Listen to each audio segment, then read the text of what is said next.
Welcome again to another episode of Album Review Series. This is Kian.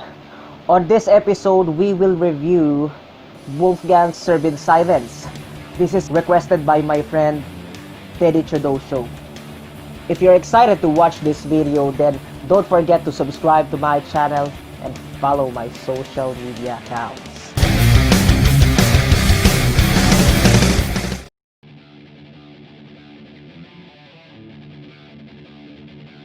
WOLFGANG is a rock band formed in January 1992 in Manila, Philippines. WOLFGANG is notable for being the only rock band to release albums both in Japan and the United States, and for realizing platinum record sales in their home country. After 10 years, the original lineup broke up in 2002. WOLFGANG reformed in 2007 with a different roster. The band composed of Basti Artadi on vocals, Manuel Legarda on guitars, Mon Legaspi on bass, Francis Aquino on drums, and their former member Wolf Hemora on drums. WOLFGANG's fourth album Serve In Silence was released locally in March 1999. Though another critical and commercial success, it did not, however, see international release. Serve In Silence was nominated for the Album of the Year at the 1999 Nu 107 Rock Awards, as well as for Best Album Packaging. They were nominated for the Band of the Year, and all four band members were nominated for individual awards.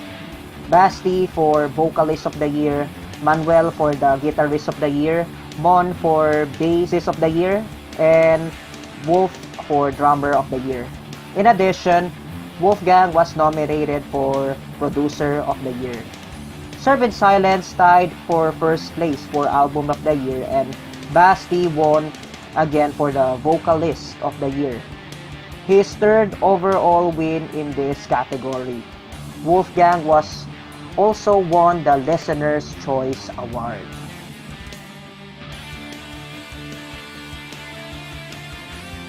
Let's start the album review. My favorite tracks in the album are Atomica and Man 98. Atomica is my most favorite song in the album. I love the transition of this song from the acoustic intro to the heavy attacks in the verses to the chorus parts. It shows the versatility of Basti's voice from the soft to aggressive voice. The heaviness brings out further on Manuel's guitar riffs and Wolf's heavy chugging of the drums. For me, this song is kinda more heavy metal than a hard rock. On the song Man 98, this song brings out the hard rock vibe. The heavy guitar riffs reminds me of Black Sabbath style. I am amazed on Basti's singing. He sings in different ranges and I am impressed. His voice has a similarities with James Hetfield. The bass lines is also good, especially on the verse and the bridge parts. And I could feel it so much whenever I listen it.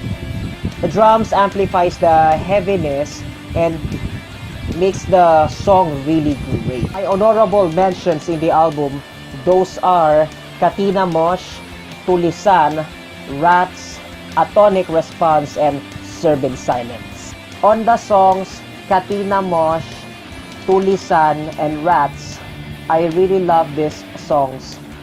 I love the riffs and it's kinda more on with the thrash, heavy metal vibe with the roots of hard rock style. I love the fast pace of the song. These songs are mosh friendly and whenever I listen it, I cannot stop to headbang. The drums did very well and the hard hitting brings out the heaviness of the song. Serve In Silence, this is an instrumental track. The intro kinda reminds me of Halik ni Judas from their succeeding album, Acoustica. I love the aggressive sound of the guitars accompanied with the drums. You would feel to listen it again and again. The bass line is also good. It brings out the song lively. And the arrangements of the song is really great. All in all, I have nothing to say in this song. And it's really good to the ears. On the song Atomic Response, this concluding track uses the acoustic intro of Atomica. And they just simply altered the lyrics.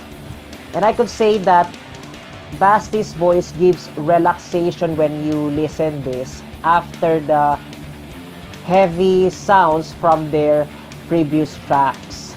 And I could say that this track really fits as their concluding track. My least favorite songs in this album, those are Ilan Alon Ang Nagdala, Basarab's Walk, and Master of War.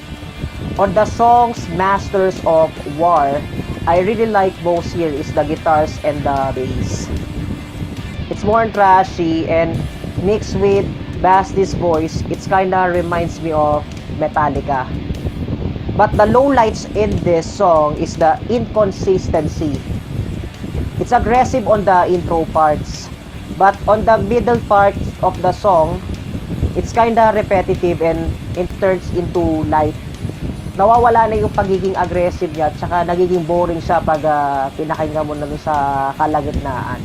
Ilang alon ang nagdala. This track reminds me of Natutulog Kong Mundo from their first album. But the lowlights of this song is that it's kinda repetitive and there's no catchy in the song.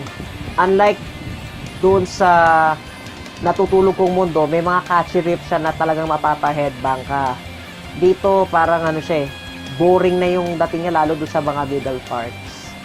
Bazarab's Walk. The slow pace of the song really bores me much. It's kind of filler track for me. But the song redeem on the mid parts, on the instrumental parts. It brings out the catchy sound that you could bang your head.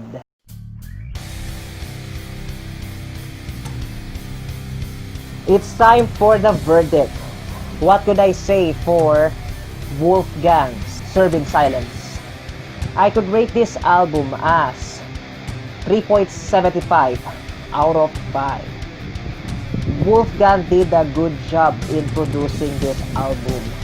It brings out their talents very well, and for my opinion, I could see that they improve a lot comparing from their first album.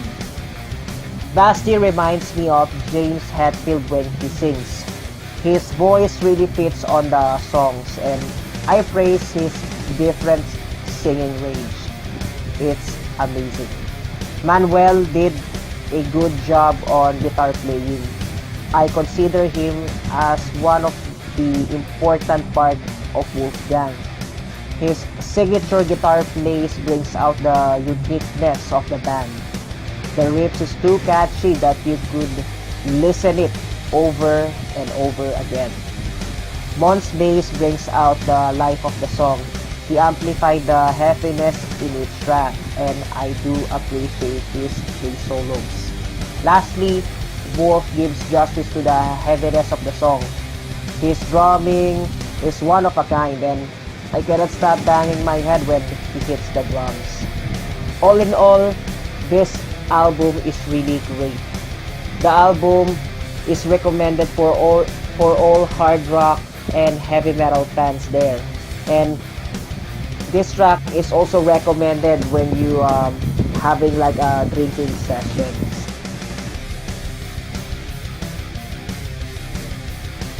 Okay, so we're already done the album review in this episode.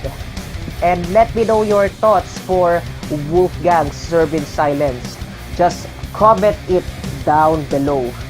And for any album reviews that I normally made, I always put the links in the description for the full album and as well as their singles and their known tracks in the description. So please do check them out, okay? And if you have an album review suggestions, then don't hesitate to comment it down below and I'm surely entertain it. So again, this is Kian from the ReaperRocker vlog signing off. Rock on, Pilipinas!